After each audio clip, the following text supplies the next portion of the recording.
आउ संभावना थाए आपण बाल्यकाल जड़े दिव्यांग व्यक्ति होते भी आपण आपणकर नुहे गल्प वक्तृता चित्रांकन आदि दिगरे अनेक स्थान में पुरस्कृत होई आम अनुष्ठान पाई आनी प्रशंसा और प्रशस्ति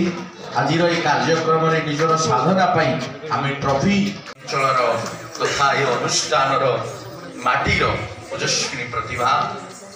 पूज्य सम्माननीय प्रोफेसर शांतनु कुमार आचार्य महोदय को स्वागत करुछु बड़ भाई जगन्नाथ प्रधान को समस्त वरण्य अतिथि मानक आउ गोटे बड़ करताली दिंतु आपण मैंने आज ये अंतर्जातीय वृद्धक्षम दिवस अवसर में हसिला हसिला उठे पुष्पस्तबक भेटी देउछंती आपण माने आमे अंगवस्त्र प्रदान करुणा करंतु ये अनुष्ठान शत दीर्घायु हो या कामना करिबु एवं जो अतिथि माने the institute for helping the disabled आज आम अनुष्ठान अंतर्जातीय भिन्नक्षम दिवस पालन करुच्ची एवं एटा 30तम दिवस आम पालन करा शुभ अवसर में मुझे समस्ते योगदान धन्यवाद दूसरी भिन्नक्षम श्रेणी पिला माने साधारणतः ये आमर समाज में बहुत उपेक्षित होती अच्छा जो मैंने से आम मानकर साहाय्य सहानुभूति सौहृदयता निहाती आवश्यक से समाज में प्रतिष्ठित करने आज्ञा गोटे सुंदर इनिशिएटिव स्टेप आप नौकरी आज केते वर्ष होगला एवं केउ जो भिन्नक्षम पिला आप सम्मानित कले केउ विभाग दिन में 1995 मसीह जन्म नहीं एवं ये आज आम सब खुशी विषय हूँ तीनोटी आमर जो स्टूडेंट व छात्र छात्री एम आम आज संबर्धित कलु से समस्ते ए वर्ष हाई स्कूल सर्टिफिकेट एग्जामिनेशन पास कर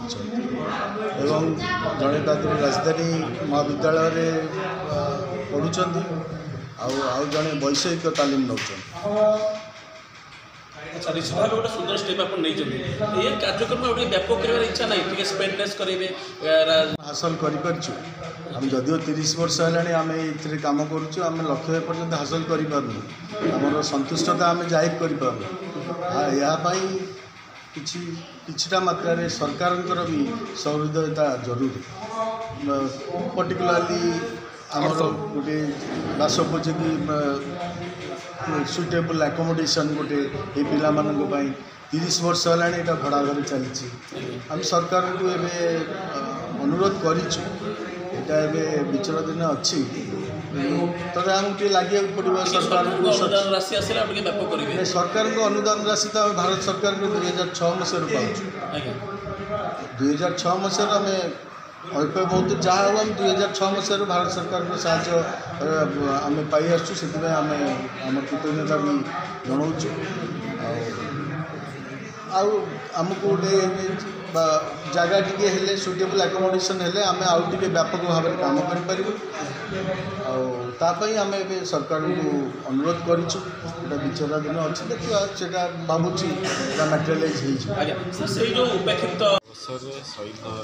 नगर जो हमारा इंस्टीट्यूट जो अच्छी तार आनुकूल्य 30तम वार्षिक उत्सव था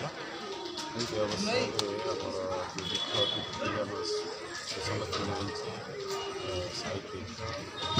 वरिष्ठ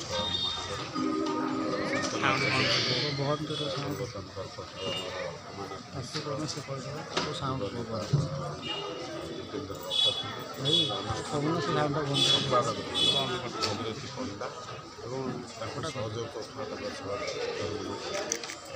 आरती दास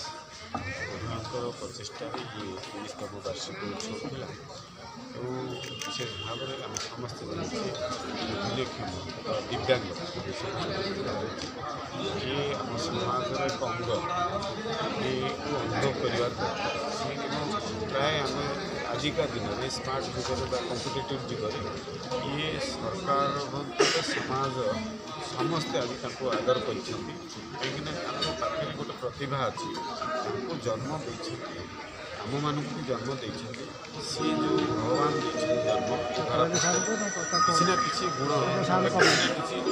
ଅଧିକାରୀ ଭାବରେ ତାଙ୍କୁ ଦାୟିତ୍ୱ ଦେଇଛନ୍ତି ତାଙ୍କୁ କର୍ତ୍ତବ୍ୟ ନିଭେଇବା ପାଇଁ। ତେଣୁ ଯଦି ଏଭଳି ଆମେ ଦେଖୁଛୁ କୌଣସି ଭିନ୍ନକ୍ଷମ ବା ଦିବ୍ୟାଙ୍ଗ ଅଛନ୍ତି ତାଙ୍କ ପ୍ରତି ଆମର ଯେଉଁ ଅଭିଭାବକ ହୁଅନ୍ତୁ ବା ଶିକ୍ଷାନୁଷ୍ଠାନର ଯେଉଁ ଶିକ୍ଷକ ଶିକ୍ଷୟିତ୍ରୀ ହୁଅନ୍ତୁ ବା ସମାଜର ପ୍ରତ୍ୟେକ ବ୍ୟକ୍ତି ତାଙ୍କ ପ୍ରତି ଧ୍ୟାନ ଦେବାର ଆବଶ୍ୟକତା ଅଛି। କାହିଁକିନା ତାଙ୍କ ପାଖରେ କିଛି ପ୍ରତିଭା ଅଛି ଭଗବାନ ତାଙ୍କୁ ସେଥିପାଇଁ ତ ଜନ୍ମ ଦେଇଛନ୍ତି।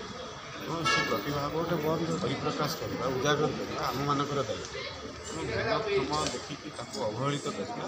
ଏ କଥା କେବେ ଆମ ପାଖରେ ଗ୍ରହଣୀୟ ନୁହେଁ। ଏଇ ଆଜିର ଦିବସରେ ନିଶ୍ଚିତ ରୂପେ ମୁଁ ଆପଣଙ୍କ ଜରିଆରେ ସମସ୍ତଙ୍କୁ ମୋର ନିବେଦନ ରହିବ ତାଙ୍କ ପ୍ରତି ଆମେ ଅଧିକା ସଚେତନ ହେବା ଅଧିକା ତାଙ୍କ ପ୍ରତି ଧ୍ୟାନ ଦେବା ଏବଂ ଉତ୍ସାହିତ କରିବା ଇଏ ଆମର ସମାଜରେ ଆମର ଦାୟିତ୍ୱ ରହିଛି। ତେଣୁ ଏହି ଦାୟିତ୍ୱ କେବେ ଅବହେଳିତ ନ ହେଉ। ଆମେ ଜାଣିଛେ ତାହାର ଜମିନରେ ଯେଉଁ କଥା ଅଛି ସେଇଟା ହିଁ ସତ। ସେ ହେଉଛନ୍ତି ଆମ ପାଇଁ ଏକ ଷ୍ଟାର୍। ତାକୁ ଯଦି ଚେଷ୍ଟା କରିବା ନିଶ୍ଚିତ ରୂପେ ଆମ ସମାଜର ମଙ୍ଗଳ ହେବ। ଏବଂ ବହୁତ ଗୁଡ଼ିଏ ପ୍ରମାଣ ମଧ୍ୟ ରହିଛି। ଏଇ ଦିବ୍ୟାଙ୍ଗ ହୁଅନ୍ତୁ ବା ଭିନ୍ନକ୍ଷମ ବନ୍ଧୁମାନେ ଆଜି ସରକାରୀ ସ୍ତରରେ ବହୁତ ଚାକିରି ମଧ୍ୟ ଭଲ ଚାକିରି IAS ଠୁ OAS ଠୁ ପାଇକି ଅନ୍ୟାନ୍ୟ ଚାକିରି ମଧ୍ୟ କରୁଛନ୍ତି। ତେଣୁ ସମାଜରେ ସମାଜସେବୀ ହେଇକି ମଧ୍ୟ ସେମାନେ କାମ କରୁଛନ୍ତି ଏବଂ ଖେଳରେ ମଧ୍ୟ ସାରା ବିଶ୍ୱରେ ନାଁ କମେଇଛନ୍ତି। ଏବେ ଆମ ଓଡ଼ିଶାର ଝିଅ ଯାଇକି ଏସିଆନ୍ ଗେମ୍ରେ ପାରଦର୍ଶିତା ଦେଖେଇ ପାରିବେ। ଏହି କଥା ଆମେ କେବେ ଭୁଲିବା ନାହିଁ। କୌଣସି ନା ଗୁଣ ପ୍ରତିଭା ଅଛି ତାକୁ ଆମେ ପରିପ୍ରକାଶ ଉଜାଗର କରିବା ଯାହାକି ଆମ ପାଇଁ ମଙ୍ଗଳଦାୟକ ଆମ ସମାଜ ପାଇଁ ମଙ୍ଗଳଦାୟକ ହେବ। ଏବଂ ଅନୁଷ୍ଠାନର ଯିଏ ଅଛନ୍ତି ମୁଖ୍ୟ ଭାଗୀରଥୀ ପଣ୍ଡା ଏବଂ ଆରତୀ ଦାସ ତାଙ୍କୁ ଅଶେଷ ଧନ୍ୟବାଦ କରି ଲଗାତାର ଭାବେ ଆତ୍ମବିଶ୍ୱାସ ଭରା ସହିତ 30 ବର୍ଷ ଏହି କାର୍ଯ୍ୟକ୍ରମକୁ ଜାରି ରଖିଛନ୍ତି ତାଙ୍କ ପଛରେ ଲାଗିଛନ୍ତି ଏବଂ ତାଙ୍କ ଅନୁଷ୍ଠାନର କିଛି ବନ୍ଧୁମାନେ ଭିନ୍ନକ୍ଷମ ବନ୍ଧୁ ଯାଇକି ସରକାରୀ ସ୍ତରରେ ଆଜି ମାନ୍ୟତା ପ୍ରାପ୍ତ ହୋଇଛନ୍ତି। ଏଇଟା ହେଉଛି ମୋର ଖୁସିର କଥା।